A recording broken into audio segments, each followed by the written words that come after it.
So, with virtually all of the stories breaking against Donald Trump these days, I have two questions. One, when can we expect to see Donald Trump indicted for any of his crimes?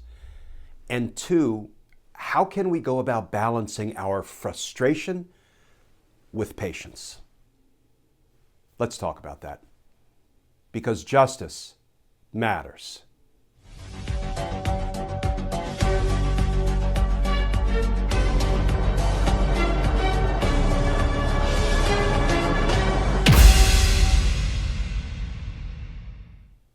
Hey all, Glenn Kirshner here. So the bad news for Donald Trump just keeps on coming. I mean, look at just some of the headlines in recent days.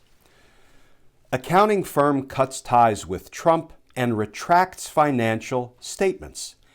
And all indicators are that his accounting firm, Mazars, has flipped on him in the New York State investigations. Judge says Trump and two adult children must testify in New York Attorney General probe. Biden rejects Trump bid to stop January 6 probe from getting White House visitor logs from day of attack. I mean, friends, every day it's another development, another story that is, damaging or devastating to Donald Trump. And yet,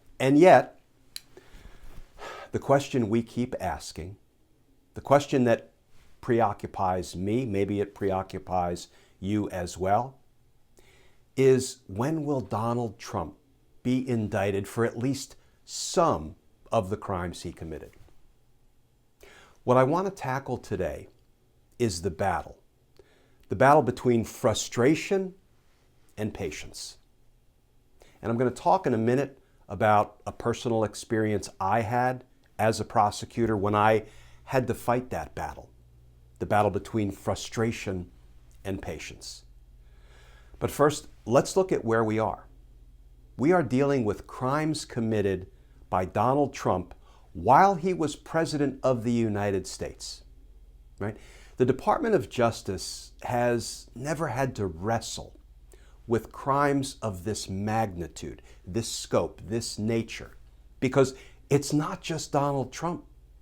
It's Rudy Giuliani and Sidney Powell and Jeffrey Clark and John Eastman and Don Jr. and Mike Flynn and Roger Stone and Steve Bannon and Peter Navarro and Mark Meadows and the Oath Keepers and the Proud Boys and 1,000 other insurrectionists and members of Congress who gave reconnaissance tours to some of those would-be insurrectionists and gave them aid and comfort after the January 6th attack. No, DOJ has never had to tackle something of this magnitude. And the Department of Justice has to get all of that right. And that takes time. And frankly, it probably also takes a new investigative approach, perhaps involving a front-end covert investigation that takes longer than it ordinarily would. Because let's face it, there's nothing ordinary about this series of crimes or the criminals who committed them. There's nothing ordinary about where we find ourselves at this moment in our nation's history. But let's take on the other side of the argument. Donald Trump committed crimes dating back to even before he was elected. He committed campaign finance crimes in a conspiracy with Michael Cohen to gain unfair advantage in and frankly steal the election. Why can't he be charged with that while DOJ continues to investigate his criminal responsibility for the insurrection? Donald Trump committed the crime of obstruction of justice several times over, 4 to 5 years ago, as meticulously documented in Volume 2 of the Trump-Russia report, for which he could have been indicted the day he left office. Why doesn't the Department of Justice indict him for those crimes while it continues to investigate the insurrection? All valid points, I would contend. Valid observations, valid criticisms. And friends, we could make 100 other arguments on either side of the equation. And I know I'm frustrated. I'm anxious. I'm yearning for accountability. I'm desperate for justice. Maybe you are too. But I'm also trying to exercise some patience. You know, we hear the calls in the media every day for prompt accountability for Donald Trump's crimes. I've made those calls myself. And yes, they seem to be growing louder by the day. But this circumstance reminds me of something that I had to personally contend with as a prosecutor. This push and pull, this friction between frustration and wanting accountability now versus the need to exercise some patience. So if you'll stick with me for just a few more minutes and indulge me a personal story. Now, unfortunately, this story starts with the murder of a 16-year-old girl on the 4th of July in 1996, virtually in the shadow of the U.S. Capitol building in downtown D.C., and the victim's name is Tia Mitchell. And a Washington Post columnist named Colbert King, a journalist for whom I have tremendous respect, first wrote a column about the homicide of Tia Mitchell about 1 week after she was killed on July 13th, 1996. And here is part of what columnist Colbert King wrote.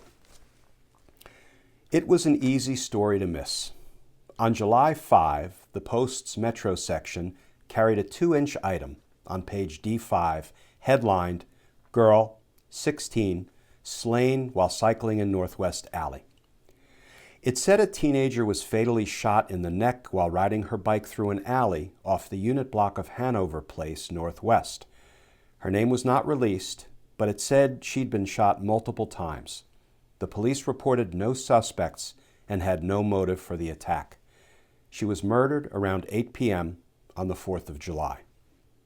An even shorter notice ran inside last Saturday's Metro section, identifying the shooting victim as Tia Monique Mitchell of the unit block of L Street Northwest.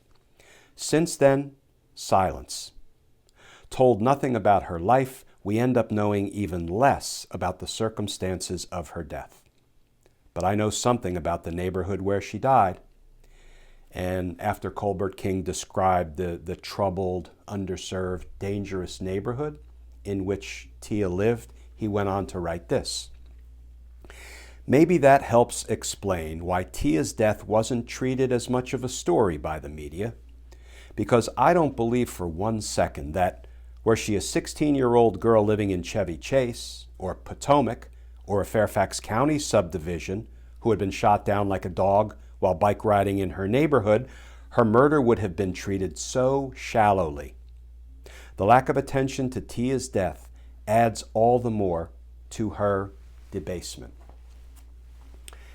And then 1 week after that column, on July 20th, 1996, Colbert King wrote another column. And after that, another, and after that, another. And he developed something of a mantra. No justice for Tia, no justice for Tia, no justice for Tia. Now, I should say, in the District of Columbia, federal prosecutors handle all prosecutions, all federal prosecutions and all local prosecutions, including all murder cases. So the U.S. Attorney's Office for D.C., part of the Department of Justice, investigates and prosecutes murder cases, all cases in D.C. And I was handling the Tia Mitchell murder investigation. And so week after week, column after column, the Washington Post would write, there's no justice for Tia, no justice for Tia. The inference being, and sometimes it was kind of said flat out, nobody cared about Tia Mitchell because who she was, because of the color of her skin, because of the neighborhood in which she lived and died. No justice for Tia. The Department of Justice is doing nothing. We just don't care. all the while, I was in the grand jury investigating the murder of Tia Mitchell. Week after week, month after month, as it turned out, year after year. Here's what happened. As the Washington Post continued to report, and please understand this is not a criticism or a slam of the Washington Post or of Colbert King, but all the while that I was investigating, the Washington Post was reporting no justice for Tia. Turns out we managed to identify, after a significant passage of time, who killed Tia. We acquired enough evidence to apply for an arrest warrant, but it turned out the person who killed Tia was a juvenile. In fact, he was 15 years old at the time he killed Tia, and it turned out he killed 2 other people, for a total of 3 people he murdered in 3 separate incidents, all at age 15. This is all public information. I'm not divulging anything that I shouldn't divulge. This has all been reported publicly long ago. So what happens is when you get an arrest warrant, more precisely a custody order for a juvenile for a felony, that's not made public when that juvenile is arrested and he begins the process of being held accountable as a juvenile. So even though we had identified a killer, he had been taken into custody as a juvenile, and he was going through what's called the adult certification process to see whether a judge believed he should be treated as a juvenile, which means he could only be held until he was 21 years old, even though he had killed 3 people in 3 separate incidents, or whether he should be certified as an adult. That process took 2 years. So all the while, year after year, the Washington Post was saying, no justice for Tia, no justice for Tia. Nobody cares about Tia Mitchell. When nothing could have been further from the truth, from what was actually going on, that was not a matter of public record. And we couldn't say what we were doing because there are grand jury secrecy rules. And there are rules protecting juvenile offenders unless and until they're certified by a judge to be treated as an adult for the crimes they committed. So ultimately, the judge certified the defendant, David Johnson, as an adult. I took him to trial for the murder of Tia Mitchell, and he was convicted many years after he killed Tia Mitchell. And then another Washington Post reporter did write that a man was convicted in connection with the 1996 murder of a 16-year-old girl, and that girl was Tia Mitchell.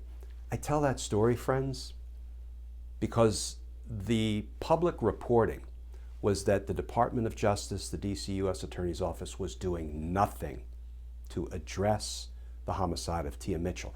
And that is what the public would come to believe if they based it on the reporting, which they had every right to do. And we, as the federal prosecutors, couldn't contradict it. We couldn't come out and say, wait a minute, we're investigating, we care about Tia, we're going to try to bring Tia's killer to justice, because we weren't allowed to. We weren't authorized to. It would have been improper.